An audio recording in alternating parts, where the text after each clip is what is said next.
Hello, good afternoon once again. और आज हम इसके अंदर आपके जो आरपीएससी एएन का जो एग्ज़ाम है उसका नॉन टेक्निकल पार्ट के अंदर हम पॉलिटी पढ़ रहे हैं। और आज हम उसका थर्ड लेक्चर ले रहे हैं।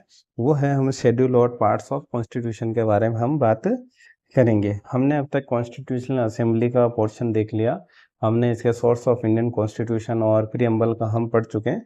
और ये हमारा नेक्स्ट लेक्चर है schedule and parts of constitution. तो स्टार्ट करते हैं। तो schedule and parts of constitution की बात करें तो शेड्यूल हमारे जो इनिशियली थे, ओरिजिनल जो अनुच्छेद थे हमारे इसके संविधान जब बना था तब ओरिजिनली कितने थे? 8 ही थे। लेकिन बाद में आज वर्तमान में हमारे इसके अंदर कितने हैं? 12। तो पहला क्वेश्चन तो यही हो जाता है कि भाई हमारे संविधान के अंदर जो कितने अनुसूची है, तो आज वर्तमान में कितनी है? 12।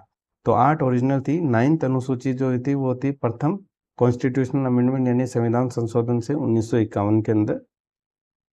तो प्रथम अनुसूची हम ये सिर्फ और सिर्फ आपके ऑब्जेक्टिव क्वेश्चन करने के लिए है। ये सारे के सारे शॉर्ट नोट्स। अगर आपको इसमें लंबे नोट्स पढ़ने हो, आपको प्रॉपर क्लास वाइज लेनी हो तो वो हम बाद में लेंगे, क्योंकि आरपीएससी एएन का एग्ज़ाम अभी 28 सितंबर को ही शेड्यूल है। तो हमारा टारगेट है कि भाई आप मैक्सिमम से मैक्सिमम जो सिलेबस है वो मिनिमम से मिनिमम टाइम में आप लोग कवर कर सकें। और आपके जितना क्वेश्चन के लिए रिक्वायरमेंट है उतना ही उसी फॉर्म में, बाकी आप सुन के इसको समझ सकते हैं। वीडियो को एक से ज़्यादा बार आप लोग देख सकते हैं। तो जो 9th अनुसूची हुई थी वो थी फर्स्ट अमेंडमेंट के थ्रू, कॉन्स्टिट्यूशन अमेंडमेंट 1951 के अंदर। और वो इसलिए लाया गया था कि इसके अंदर क्या आर्टिकल 1 है हमारा, अनुच्छेद है 368। और इसमें ये बताया गया कि अगर किसी भी संविधान संशोधन को अगर 368 के तहत, आर्टिकल के तहत किया जाता है तो उसका जो न्यायपालिका है वो उसका न्याय के पुनरावलोकन नहीं कर सकती, यानी जुडिशियल रिव्यू नहीं कर सकती। वो चाहे गलत हो या सही हो, न्यायपालिका उसके अंदर कुछ नहीं कर सकती। ये इसलिए लाया गया। लेकिन बाद में इसमें क्या हुआ वो हम आगे देखेंगे।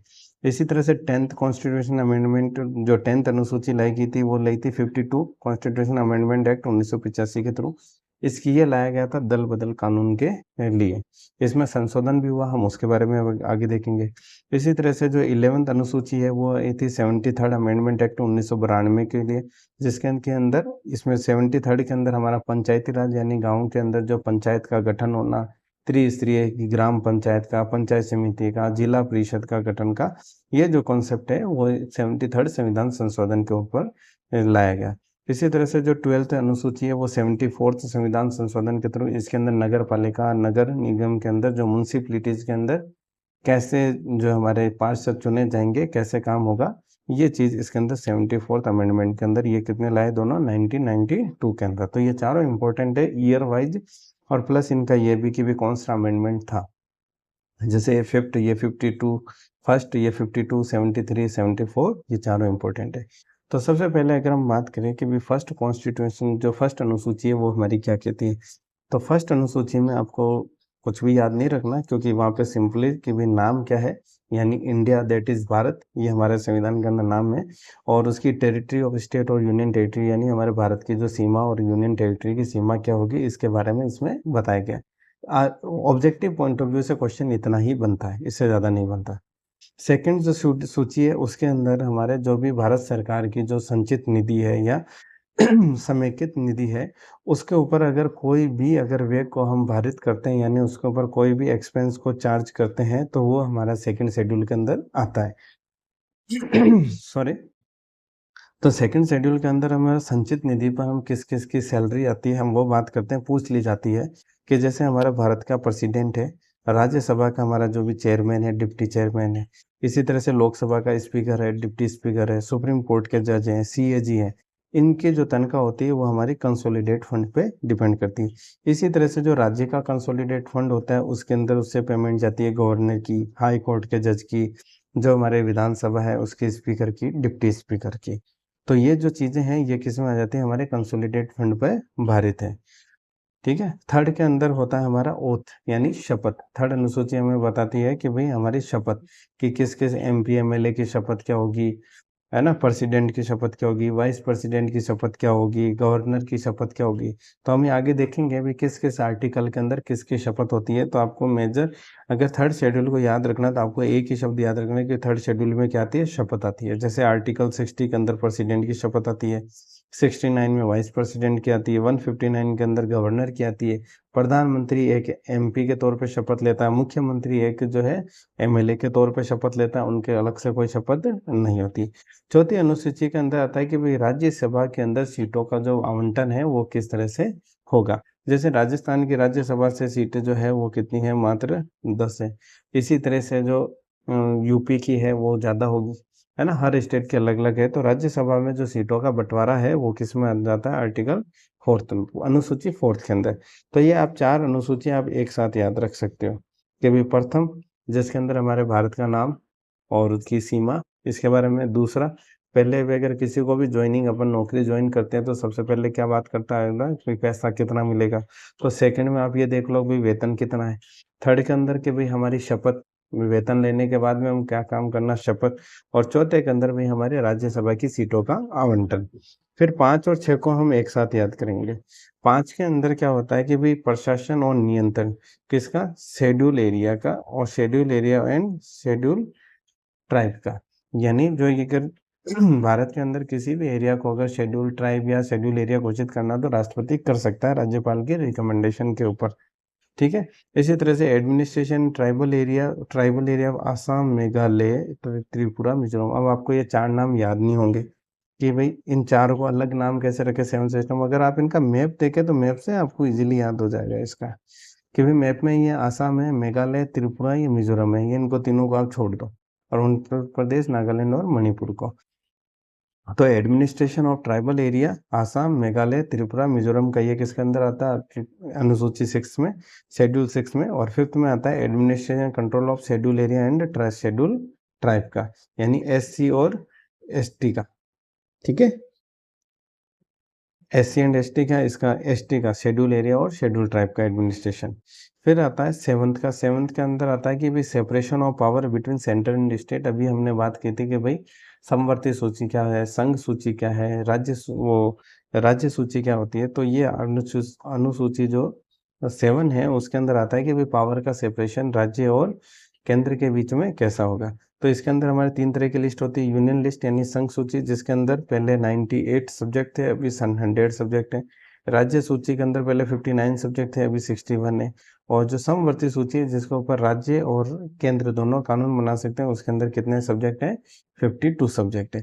लेकिन जब क्या 42वां संविधान संशोधन हुआ था तो 5 सब्जेक्ट जो है वो ट्रांसफर कर दिए थे स्टेट लिस्ट किस में कर दिए थे, कॉन्करेंट लिस्ट में यानी समवर्ती सूची में।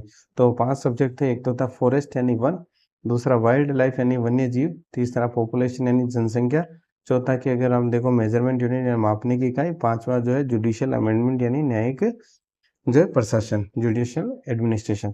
अभी आपने देखा भी होगा इसमें रिसेंटली जब बिहार के अंदर न्यायिक जो जनगणना करवाई गई थी तो बीजेपी ने इसका विरोध किया था कि भाई जब ये जनसंख्या का इनके पास में है ही नहीं तो फिर ये इसका जो है जनसंख्या की जनगणना कैसे करवा सकते हैं। तो ये पांचों के पांचों इंपॉर्टेंट है कि भाई कौन से 5 सब्जेक्ट हैं जो 42वें संविधान संशोधन से जो राज्य सूची से जो है वो इसके अंदर ट्रांसफर कर दिए थे कॉन्करेंट लिस्ट के अंदर। तो वो था कि भाई फॉरेस्ट, वन, इसको आप ऐसे हिंदी में याद रखोगे तो ज़्यादा बेटर रहेंगे। वन, वन्य जीव, जनसंख्या, मापने की इकाई और न्यायिक प्रशासन। फिर हम बात कर रहे हैं अगर नेक्स्ट अनुसूची 8, ये बहुत बार पूछा गया क्वेश्चन है कि भाई भाषा। 8वीं अनुसूची के अंदर है भाषा। तो ओरिजिनली जो हमारे संविधान के अंदर भाषा थी वो कितनी थी, 14 ही थी। लेकिन आज वर्तमान के अंदर है 22 भाषाएं। तो अभी एक बहुत बार क्वेश्चन पूछा गया भाई संविधान के अंदर हमारी कितनी भाषाओं को उल्लेख है, तो वो कितनी है, 22, और ओरिजिनली थी 14। तो 15 हुई थी सिंधी 21वें संविधान संशोधन से, 16, 17, 18, 19 कोंकणी, मणिपुरी, नेपाली, बोडा, नाम याद रखने की जरूरत नहीं है, ये हुई थी 71 संविधान संशोधन से। 20, 21, 22 डोगरी, मैथिली और संथाली, ये 92 संविधान संशोधन से। तो अगर आपको एग्जाम में क्वेश्चन या तो बनेगा टोटल कि भाई भारत के अंदर भाषाएं कितनी है, ऑफिशियल लैंग्वेज कितनी है, और यह कि भाई लेटेस्ट सबसे अंतिम जो भाषा जुड़ी थी वो कौन सी है, तो वो है हमारी संथाली 22वीं भाषा। अब बात करते हैं नाइन्थ की। 9th अनुसूची जोड़ी गई थी, और 9th जो अनुसूची जोड़ी गई थी फर्स्ट अमेंडमेंट एक्ट के द्वारा 1951 के अंदर क्यों जोड़ी गई थी, कि इसके अंदर था कि भाई इस अनुसूची के अंदर अगर आर्टिकल 368 के तहत अगर कोई भी कानून का निर्माण किया जाता है तो न्यायपालिका उसका न्यायिक पुनरावलोकन यानी जुडिशियल रिव्यू नहीं कर सकती। लेकिन न्यायपालिका ने केशवानंद भारती केस के अंदर ये जो निर्देश दिया कि कोई भी कानून अगर हमारे संविधान का जो प्रस्तावना है मूल ढांचे का उल्लंघन करता है तो न्यायपालिका उसका जो है पुनरावलोकन कर सकती है। तो प्रोटेक्शन 9th में क्या, protection to parliament act from judicial review, but after 24 April 1973 Keshavananda Bharti case law include in this schedule are open to judicial review. जो भी 24 अप्रैल 1973 के बाद के केस है अब उनका न्यायिक पुनरावलोकन किया जा सकता है। 10वीं अनुसूची की हमने बात की थी कि भाई 52वें संविधान संशोधन 1985 से जोड़ा गया था दल बदल विरोधी कानून। अब दल बदल विरोधी कानून इससे बहुत इंपॉर्टेंट है, बहुत बार क्वेश्चन पूछा गया है कि भाई किसकी विधायक का किसकी जो है वो क्या बोलते हैं उसको सीट चली जाएगी, और महाराष्ट्र के अंदर पूरी की पूरी पार्टी टूट के आगे फिर भी उनकी सीट नहीं गई। तो ये दल बदल करने पर कब कब आपकी सीट जा सकती है कब नहीं जाएगी, ये हम सारे के सारे केस डिस्कस करते हैं। कि अगर कोई भी एमपी या एमएलए है जिस पार्टी से उसने चुनाव लड़ा है वो चुनाव के बाद में अपनी पार्टी चेंज नहीं कर सकता। अगर वो चेंज करता है तो उसकी जो सीट है वो खाली हो जाएगी। उसकी जो अगर विधायक है तो भी, संसद है तो भी। लेकिन अगर पूरी पार्टी के 2/3 लोग अगर सारे के सारे कलेक्टिवली अगर पार्टी को चेंज करते हैं तो उनकी सीट नहीं जाएगी। अगर कोई भी निर्दलीय चुनाव जीत गया और चुनाव जीतने के बाद में वो किसी भी पार्टी को ज्वाइन नहीं कर सकता है। लेकिन अगर किसी ने गवर्नर ने या जो राष्ट्रपति है अगर उन्होंने किसी को नॉमिनेट किया है तो नॉमिनेटेड मेंबर जो है 6 महीने के अंदर कोई भी पार्टी ज्वाइन कर सकता है, उनके ऊपर ये रेस्ट्रिक्शन लागू नहीं होते। लेकिन 6 महीने बाद अगर ज्वाइन करी तो उसकी भी सीट चली जाएगी। आपने देखा होगा विप, नाम सुना होगा विप। ये जब भी चुनाव होते हैं तब ये दिशा निर्देश जारी करते हैं, किसी भी या कोई अधिनियम आया, एक्ट आया, बिल आया तो उसके विरोध में या उसके फेवर में वोट करने के लिए विप जारी करते हैं। तो अगर कोई भी विधायक या कोई भी सांसद अपने पार्टी के विप की अगर आज्ञा का उल्लंघन करता है और उसको वो पॉलिटिकल पार्टी या जो भी राजनीतिक दल है अगर उसको 15 दिन के अंदर अगर उसको माफ नहीं करता है तो भी उसकी सीट जो है चली जाएगी। ठीक है। Decision taken regarding this by chairman but can be challenge, ये जो किसी की भी विधायक जो वो जाएगी या नहीं जाएगी उसकी पोस्ट या विधायक या जो सांसद की सीट जाएगी, इसका जो निर्णय लेने का अधिकार जो है वो उसके चेयरमैन को है। यानी लोकसभा में है तो हमारे चेयरमैन साहब होंगे, स्पीकर होंगे हमारे ओम बिरला जी। और अगर राजस्थान जैसे कोई अगर विधानसभा है तो विधानसभा का स्पीकर हमारा इसके के रिगार्डिंग में डिसीजन लेगा। लेकिन इस डिसीजन को जो है सुप्रीम कोर्ट में चैलेंज किया जा सकता है। तो ये सारी की सारी कंडीशन है, ये सारी की सारी इंपॉर्टेंट है, सारी याद रखने, इनमें से कोई सा भी क्वेश्चन पूछा जा सकता है। इसी तरह से अगर नेक्स्ट हम बात करें भाई 11th हमारा जो अनुसूची है उसके अंदर है वो हुआ था 73rd अमेंडमेंट एक्ट 1992, है ना, पंचायती राज के लिए। इसके अंदर पंचायतों को जो है पावर दी गई, अथॉरिटी दी गई और रिस्पॉन्सिबिलिटी दी गई, यानी सत्ता, प्राधिकार और उत्तरदायित्व जो है पंचायतों को इसके अंदर दिया गया। और इसके अंदर हमारे कितने पंचायत के अंदर 29 सब्जेक्ट जो है ट्रांसफर किए गए, लेकिन राजस्थान के अंदर कितने हैं, 22 सब्जेक्ट। तो आपको टोटल ये ना याद रखना 29 ना कि 22 याद नहीं रखना, राजस्थान स्पेशली नहीं पूछा जाता। ये अपन इंडियन कॉन्स्टिट्यूशन पढ़ रहे हैं, इंडियन के अंदर कि भी 73rd अमेंडमेंट एक्ट के तहत पंचायतों को कितने सब्जेक्ट विषय दिए गए, तो वो है 29 सब्जेक्ट। इसी तरह से 74th जो कॉन्स्टिट्यूशन अमेंडमेंट है 1992 म्यूनसिपलिटीज एंड नगर पालिका नगर निगम के लिए, उसके अंदर कितने सब्जेक्ट है, तो वो कितने हैं, 18 सब्जेक्ट। अब बात करते हैं फैक्ट कुछ इंपॉर्टेंट कि जो पार्ट 7 है ये हम आगे पढ़ेंगे, जिसके अंदर संपत्ति का अधिकार है उसको हटा दिया गया था, डिलीट कर दिया गया था पार्ट 7। तो 7th संविधान संशोधन 1956 के तहत 8वीं आर्टिकल 238 में है। इसी तरह से पार्ट 4 थे और पार्ट 14 थे, ये दोनों ऐड करे गए थे 42वें संविधान संशोधन 1976 के थ्रू। तो इसके अंदर 4th ए के अंदर फंडामेंटल ड्यूटीज आ जाती है हमारी, और 14 ए के अंदर हमारे ट्रिब्यूनल यानी अधिकरण आ जाते हैं। और पार्ट जो है 9th बी जो है 97 संविधान संशोधन 2011 द्वारा जोड़ा गया था, इसके अंदर कोऑपरेटिव सोसाइटी का उल्लेख किया गया है। तो अब एक बार हम वापस देख लेते हैं कि भाई हमारे कौन कौन सी अनुसूची हैं आज के लिए। तो अनुसूची की बात करें तो टोटल हमारे संविधान के अंदर ओरिजिनली 8 अनुसूची थी, वर्तमान के अंदर हमारे 12 अनुसूची है। आप सुन लीजिए केवल और 9th अनुसूची जो है फर्स्ट संविधान संशोधन 1951 के तहत आई थी। 10वीं अनुसूची 52वें संविधान संशोधन दल बदल से रिगार्डिंग, 11वीं पंचायती राज से रिगार्डिंग 73rd अमेंडमेंट एक्ट के तहत, और 12वीं 74th अमेंडमेंट एक्ट 1992 के तहत।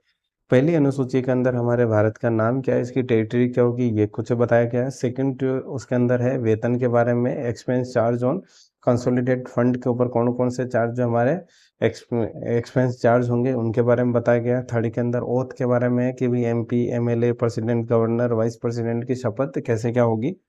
फोर्थ के अंदर हमारे राज्यसभा के अंदर सीटों के आवंटन के बारे में बात कही गई है।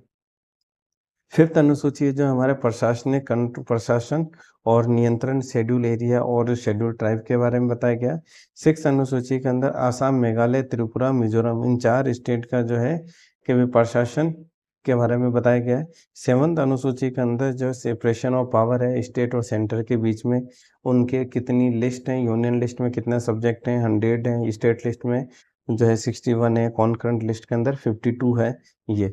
और 42वें संविधान संशोधन से जो 5 सब्जेक्ट है उसको ट्रांसफर कर दिया था state list to concurrent list, जिनमें 5 सब्जेक्ट है, फॉरेस्ट है, वाइल्ड लाइफ है, पॉपुलेशन है, मेजरमेंट यूनिट है, जुडिशियल एडमिनिस्ट्रेशन है। 8वीं जो अनुसूची है उसके अंदर है भाषा के बारे में बात कही गई। ओरिजिनली 14 थी, वर्तमान में 22 है, और 22वीं जो है संथाली है। और 9th अनुसूची के अंदर है कि भाई जो भी 24 अप्रैल 1973 के बाद में अगर कोई भी संसद में कानून बनाया गया है तो संसद उसका जो है न्यायिक पुनरावलोकन कर सकती है। और 10वां जो हमारा दल बदल कानून से रिलेटेड है कि भाई अगर कोई MP MLA चुनाव जीतने के बारे में जीतने के बाद में पार्टी चेंज नहीं कर सकता, कोई निर्दलीय पार्टी ज्वाइन नहीं कर सकता। अगर 2/3 अगर चले जाए तो उनके विधायक या MP MLA जा सकते हैं, उनकी जो है पोस्ट नहीं जाएगी। और नॉमिनेटेड मेंबर है 6 महीने के अंदर कोई भी पार्टी ज्वाइन कर सकता है। अगर कोई व्हिप के आदेशों का उल्लंघन करता है तो उसकी भी पोस्ट जा सकती है। 11th जो है हमारा जो 73rd कॉन्स्टिट्यूशन अमेंडमेंट पंचायती राज के लिए, इसमें पंचायत को जो पावर, शक्ति, प्राधिकार और उत्तरदायित्व दिया गया है उसके बारे में बताया गया है।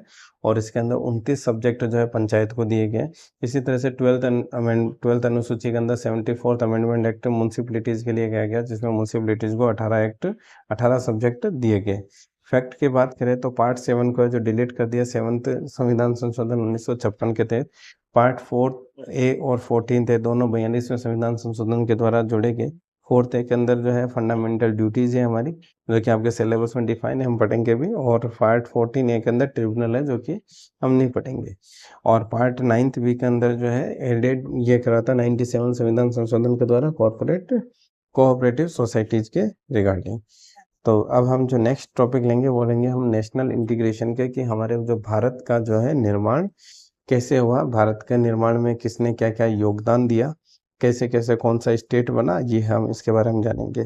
तो अभी तक अगर आपको ये चैप्टर मेरा ये पसंद आया तो प्लीज़ इसको शेयर कीजिए, है ना। और अगर आपके कोई सजेशन हो तो प्लीज़ दीजिएगा। Thank you.